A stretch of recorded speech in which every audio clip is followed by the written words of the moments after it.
Kreu I Partisë Demokratike Sali Berisha e shfrytëzoi fjalën e tij në samitin e IDU-s në Bruksel për të bërë një denoncim të fortë ndaj qeverisë shqiptare, duke e cilësuar procesin zgjedhor të fundit si një farsë të organizuar në bashkëpunim me krimin e organizuar.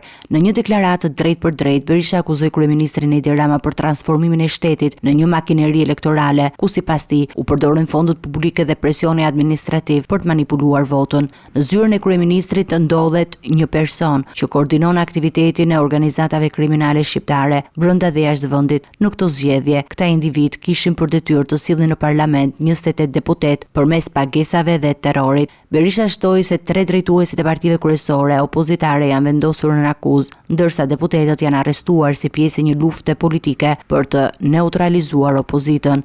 Ai denoncoi gjithashtu një fenomen që e quajti alarmant, lidhjen e politikës me krimin, duke theksuar se njerëzit më të votuar sot janë kandidatë anonim të bandave. Shqipëria është kthyer në një vegël të organizatave kriminale. Kryeministri ka përdorur shtetin për të blerë vota dhe për të mbajtur pushtetin përmes frikës. Në fund të fjalës së tij, kryeministri u ndal dhe te largimi masiv I qytetarëve shqiptar, duke cituar të dhënat e Eurostatit: "Nëse nuk I kthejmë shqiptarëve të drejtën për të votuar, vendi po zhduket. Në 10 vitet e fundit, mbi 1 milion shqiptar janë larguar drejt Bashkimit Evropian." Berisha kërkoi mbështetje të drejtë për drejtë nga IDU, PPI, CDI dhe qeveritë e vendeve perëndimore, duke thënë se kjo mbështetje është vendimtare për një betejë të drejtë. Partia Demokratike nuk do të ndalet në përpjekjen për të rikthyer zgjedhjet e lira. Kërkoj solidaritetin tuaj që kombim të mund të votojë I lirë.